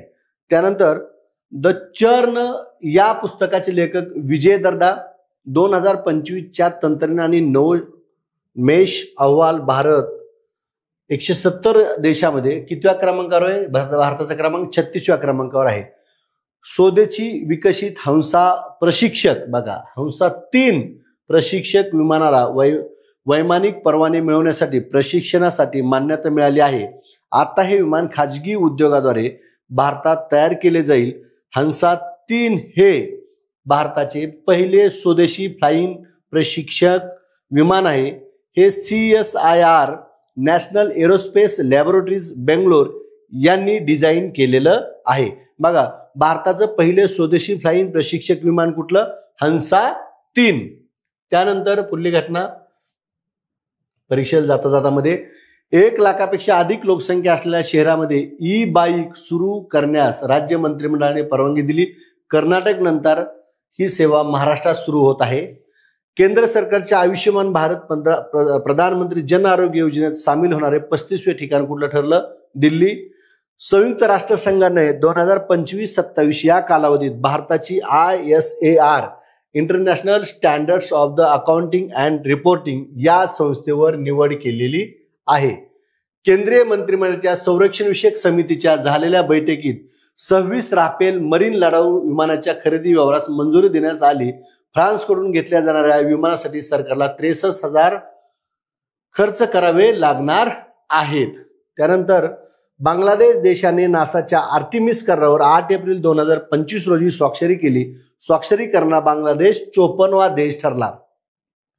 2025-26 या आर्थिक वर्षात पहिल्या आढाव्यामध्ये 0.25% RBIने रेपो दरात कपात केली. नवीन रेपो दर 6%, रिव्हर्स रेपो दर 3.35% आणि बँक दर 6.25%. बघा, रेपो दर म्हणजे काय, रिव्हर्स रेपो दर म्हणजे काय, बँक दर म्हणजे काय, तर ते तुम्ही कमेंट बॉक्समध्ये टाका. नवीन रेपो दर काय म्हणजे 6%, रिव्हर्स रेपो दर 3.35% बँक दर म्हणजे काय 6.25%. त्यानंतर भारतीय सांस्कृतिक संबंध परिषद ICCR हे ने आपला 75वा स्थापना दिवस 10 एप्रिल 2025 रोजी साजरा केला. ICCR भारताच्या सांस्कृतिक वैविध्याचा प्रचार देशांतर्गत व विदेशातील दूतावासाच्या माध्यमातून करते. 3ऱ्या बिमस्टेक कृषी मंत्र्याची बैठक, काय म्हणले 3ऱ्या बिमस्टेक कृषी मंत्र्याची बैठक नेपाळची राजधानी काठमांडू येथे आयोजित करण्यात आली होती. पंचायत प्रगती निर्देशांकानुसार सर्वाधिक फ्रंट रनर ग्रामपंचायती असलेलं राज्य कुठलं ठरलं? गुजरात ठरलं आहे. शिपिंग महासंचालनाद्वारे प्रदान केला जाणारा राष्ट्रीय सागरी वरुण पुरस्कार राजेश उन्नी यांना देण्यात आलेला आहे. स्काय ट्रॅक्सच्या रँकिंगनुसार चांगी विमानतळ सिंगापूर सलग 13व्यांदा प्रथम क्रमांकावर ठरले. कुठलं? चांगी विमानतळ कुठलं? सिंगापूरचं प्रथम क्रमांक सलग 13व्यांदा. गुजरातमधील वनतारा प्रकल्प जो आहे त्या बचाव केंद्राच्या धर्तीवर महाराष्ट्रामध्ये अशा स्वरूपाचं वनतारा सारखा प्रकल्प सुरू करण्यात आला आहे आणि त्याचं नाव आहे, केंद्राचं नाव सूर्यतारा. ठाणे जिल्ह्यातील महानगर प्रदेश विकास प्राधिकरणाच्या जागेवर हे सुरू करण्यात येणार आहे. कैद्याच्या तुरुंग किंवा पोलीस कोठडीत अनैसर्गिक मृत्यू झाल्यास शासनातर्फे त्याच्या वारसाला 5 लाख रुपये भरपाई मिळणार आहे. किती लाख रुपये? 5 लाख रुपये. हॅपी प्लस कन्सल्टिंगच्या इंडियन हॅपीनेस इंडेक्स रिपोर्टनुसार भारतातील सर्वात आनंदी राज्य हिमाचल प्रदेश तर उत्तर प्रदेश हे सर्वात कमी आनंदी राज्य ठरलेलं आहे. नगराध्यक्षांना पदावरून हटवण्यासाठी निवडून आलेल्या नगरसेवकाच्या संख्येपैकी 2/3 किती म्हणलंय? 2/3 किती म्हणलंय बघा आणखीन एकदा. 2/3 संख्येने नगरसेवकाच्या सह्याचा प्रस्ताव जिल्हाधिकाऱ्यांना पाठवावा लागणार आहे. या प्रस्तावावर जिल्हाधिकाऱ्यांनी 10 दिवसाच्या आत विशेष सभा आयोजित करून मतदानाद्वारे निर्णय घ्यावा लागणार आहे. हा नवीन निर्णय घेण्यात आला त्यामुळे ही एक बाब माहिती असणं गरजेचं आहे. व्हर्च्युअल दलित साहित्य पुरस्कार 2025 पी शिवकामी यांना प्रदान करण्यात आला. DRDOने SU-30 MKI लढाऊ विमानातून लांब पल्ल्याच्या ग्लाइड बॉम्बची चाचणी घेतली. या बॉम्बचे नाव गौरव. काय नाव? गौरव. राष्ट्रीय आदिवासी युवा महोत्सव 8 एप्रिल ते 11 एप्रिल 2025 दरम्यान मिझोराम येथे पार पडला. कोठे पार पडला? मिझोराम येथे. त्यानंतर बघा, नुकतेच मेघालयाच्या रिडिया रेशीम आणि खासी हातमागला कशाला बघा, मेघालय मधील रिडिया रेशीम आणि खासी हातमागला GI टॅग मिळालेला आहे. मध्य प्रदेश सरकारने सागर जिल्ह्यातील 2.58.64 चौरस किलोमीटर जंगलाला डॉक्टर भीमराव आंबेडकर अभयारण्य असे नाव त्यांनी दिलेलं आहे. एशियन डेव्हलपमेंट बँकेच्या एप्रिल 2025च्या अहवालानुसार आर्थिक वर्ष 2025 साठी भारताचा GDP वाढ 6.7% असेल. एप्रिल 2025 मध्ये उत्तर प्रदेश सरकारने डॉक्टर बाबासाहेब आंबेडकर यांच्या नावाने शून्य गरिबी कार्यक्रम सुरू केलेला आहे. सह्याद्री देवराई या संस्थेच्या माध्यमातून बघा काय म्हणले, सह्याद्री देवराई ही जी काय संस्था आहे, कोणाची ही संस्था? बघा त्यांचे जनक कोण आहेत? सयाजी शिंदे. या संस्थेच्या माध्यमातून पहिलं बीज संमेलन, बियाचं संमेलन, पहिलं कसलं संमेलन? मग काय म्हणले, पहिलं बीज संमेलन घेतले. कुठे घेतले? 25 ते 26 एप्रिल दरम्यान भारतीय विद्यापीठाच्या पुणे या ठिकाणच्या प्रांगणामध्ये घेण्यात आलं. आणि या संमेलनाचं एक बोधवाक्य, एक तरी झाड लावूया चला सावली पेरूया. काय म्हणलंय? एक तरी झाड लावूया चला सावली पेरूया, हे याचं बोधवाक्य आहे. यावेळी जीवनगौरव पुरस्कार कोणाला देण्यात आला? बीज माता म्हणून ज्यांना ओळखलं जातं, राहीबाई पोपरे अहिल्यानगरच्या, यांना या ठिकाणी जीवनगौरव पुरस्कार देण्यात आलेला आहे. त्यानंतर बघा, बॉम्बे स्टॉक एक्सचेंजला 2025 मध्ये 150 वर्ष पूर्ण झाली. आशियातील हा सर्वात जुना स्टॉक एक्सचेंज आहे. भारतीय मसाले संशोधन संस्थेने हळदीची नवीन जात ISR सूर्या ही काय जात विकसित केलेली आहे. भारतीय अँजिओप्लास्टीचे जनक डॉक्टर मॅथ्यू सॅम्युअल कार्ल रिकल यांचे एप्रिल 2025 मध्ये निधन झाले. त्यांना 2000 साली पद्मश्री देण्यात आला होता. महाराष्ट्र सार्वजनिक विद्यापीठ अधिनियम 2016 मध्ये आवश्यकतेनुसार बदल करण्यासाठी नेमलेली समिती कोणी? डॉक्टर नितीन करमळकर. भारत जगातील 17वा देश ठरला आहे ज्याने वाडा मान्यताप्राप्त ॲथलीट पासपोर्ट व्यवस्थापन युनिट स्थापन केलेलं आहे. जगातील सर्वात उष्ण ठिकाण म्हणून चंद्रपूरची नोंद झाली. एप्रिल 2025 मध्ये चंद्रपूरचा पारा 45.6 अंश होता. राज्य सरकारने दिव्यांग व्यक्तींना शासकीय नोकर भरतीतील आरक्षण आणि सुविधा मिळवण्यासाठी वैश्विक ओळखपत्र UDID वैश्विक ओळखपत्र बंधनकारक केले आहे. त्यामुळे 1 मे 2025 नंतर प्रसिद्ध होणाऱ्या सर्व सरकारी नोकर भरती जाहिरातीसाठी दिव्यांग तपशील विधिग्राह्य असलेला अर्ज स्वीकारला जाणार आहे. अखिल भारतीय मराठी साहित्य महामंडळाचे कार्यालय आता नुकतेच पुण्यातील महाराष्ट्र साहित्य परिषदेमध्ये आलेलं आहे. केंद्रीय लोकसेवा 2024च्या परीक्षेमध्ये अंतिम निकालामध्ये प्रयागराज उत्तर प्रदेशमधील शक्ती दुबेने भारतात या ठिकाणी पहिला क्रमांक मिळवला आहे आणि महाराष्ट्राचा अर्चित डोंगरेनं देशामध्ये 3रा क्रमांक या ठिकाणी मिळवलेला आहे. राज्य सरकारच्या महाराष्ट्र कामगार कल्याण मंडळाकडून दिला जाणारा कामगार भूषण पुरस्कार श्रीनिवास कोंडेबा कळमकर यांना प्रदान करण्यात आला. राज्य मंत्रिमंडळाने मत्स्य व्यवसायाला कृषीचा दर्जा देण्याचा निर्णय घेतलेला आहे.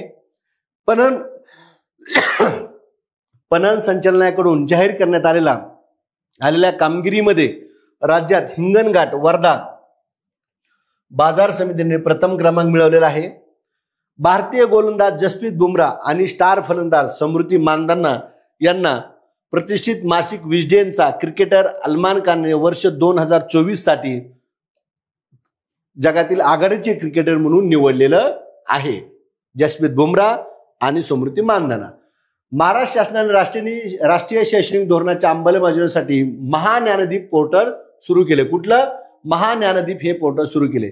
पुण्यातील राष्ट्रीय चित्रपट आणि दूरचित्रवाणी संस्था FTII आणि कोलकात्यातील सत्यजित रे चित्रपट आणि दूरचित्रवाणी संस्था SRFTI यांना अभिमत विद्यापीठाचा दर्जा दिलाय. बघा, कोलकाता मधील आणि पुण्यातील राष्ट्रीय चित्रपट आणि दूरचित्रवाणी संस्था FTI आणि SRFTI ला अभिमत विद्यापीठाचा दर्जा.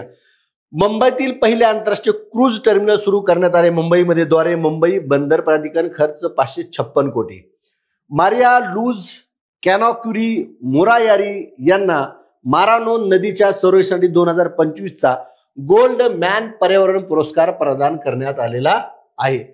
आशिया विद्यापीठ क्रमवारी 2025 मध्ये बेंगळुरू येथील इंडियन इन्स्टिट्यूट ऑफ सायन्सला भारतातील सर्वोत्तम विद्यापीठ म्हणून स्थान देण्यात आले. पहिल्या क्रमांकावर चीनमधील सिंघिवा विद्यापीठ आहे. 17व्या नागरी सेवा दिनी महिला व बाल विकास मंत्रालयाच्या पोषण ट्रॅक्टर ऍपला नवोमेश श्रेणी अंतर्गत लोक प्रशासनातील उत्कृष्टसाठी पंतप्रधान पुरस्कार मिळालेला आहे. 2025-26 मध्ये मनरेगा अंतर्गत सर्वाधिक रोजगार 400 रुपये हरियाणामध्ये कुठे मिळतो? हरियाणामध्ये. आणि सर्वात कमी 241 रुपये कुठे मिळतो? नागालँडमध्ये. नागालँड आणि अरुणाचल प्रदेशमध्ये. आणि महाराष्ट्रात 312 रुपये रोजगार मिळतो. सर्वाधिक हरियाणामध्ये 400, कमी 241 रुपये नागालँड आणि अरुणाचल प्रदेश, आणि महाराष्ट्रात 312 रुपये रोजगार हमी. शून्य गरिबी P4 धोरण आंध्र प्रदेश राज्याने लागू केले. P4 म्हणजे पब्लिक प्रायव्हेट पीपल पार्टनरशिप.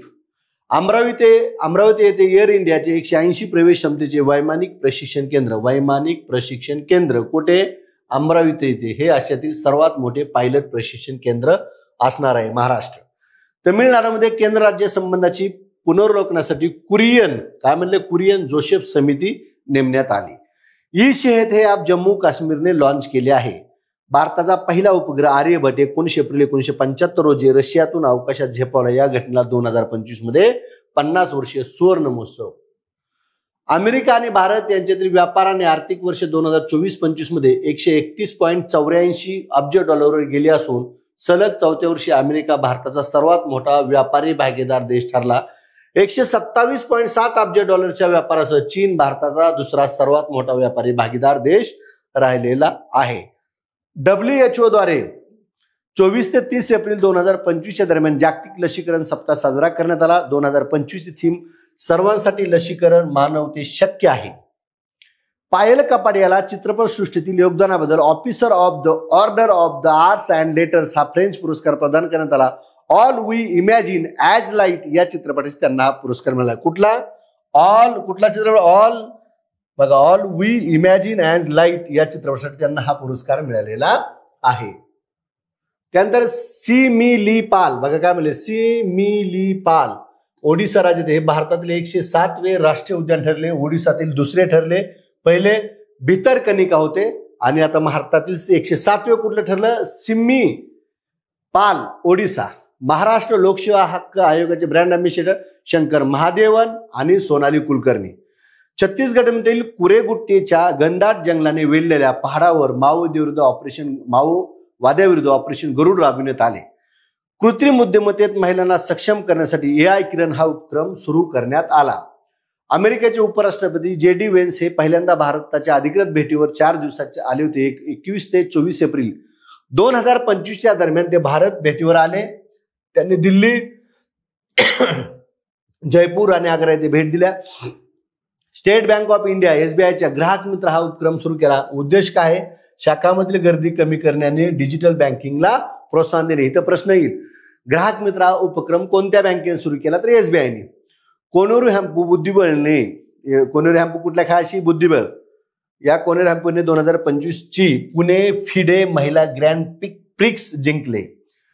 10वी महिला फिफा विश्वचषक स्पर्धा 2027 ब्राझील या देशात होणार आहे. 28 एप्रिल 2025 रोजी भारत आणि फ्रान्समध्ये भारतीय समुद्राच्या संरक्षणासाठी राफेल यम, काय म्हणले बघा, राफेल यम सागरी लढाऊ विमानासाठी बहुप्रतीक्षित सुमारे 64,000 कोटीचा करार करण्यात आला. किती हजार कोटीचा? 64,000 राफेल यम साठी. 7 एप्रिल ते 10 एप्रिल 2025 दरम्यान भारताच्या राष्ट्रपती द्रौपदी मुर्मू यांनी पोर्तुगाल आणि स्लोव्हेनिया या देशाचा परदेश दौरा केला. पोर्तुगालची राजधानी लिस्बन येथे गेल्यानंतर लिस्बनच्या महापौराकडून त्यांना सिटी ऑफ ऑनर, त्यांना कुठला पुरस्कार मिळाला? पोर्तुगालचा सिटी ऑफ ऑनर हा पुरस्कार द्रौपदी मुर्मू यांना मिळाला आहे. कुठल्या देशाचा? पोर्तुगाल देशाचा. कुठल्या देशाचा? पोर्तुगालचा. दिल्ली सरकारने अलीकडेच आयुष्यमान वयवंदन योजना सुरू केली आहे, ज्यामध्ये 70 वर्षे व त्यापेक्षा जास्त वयाच्या ज्येष्ठ नागरिकांना दरवर्षी 10 लाख रुपयाचे आरोग्य कवच मिळणार आहे. किती लाख रुपयाचे? 10 लाख. 70 वर्षे त्यापेक्षा अधिक. नाव योजनेचं काय? आयुष्यमान वयवंदन योजना. विद्यार्थी मित्रांनो, एप्रिल 2025 मध्ये ज्या महत्वपूर्ण घटना घडलेल्या आहेत चालू घडामोडीच्या, त्या सगळ्या मी या ठिकाणी सांगितलेल्या आहेत. तुम्हाला हा व्हिडिओ कसा वाटला याबद्दलचे तुमचं मत कमेंट बॉक्समध्ये निश्चितच टाकाल, ही आशा व्यक्त करतो आणि या ठिकाणी आपण थांबूयात.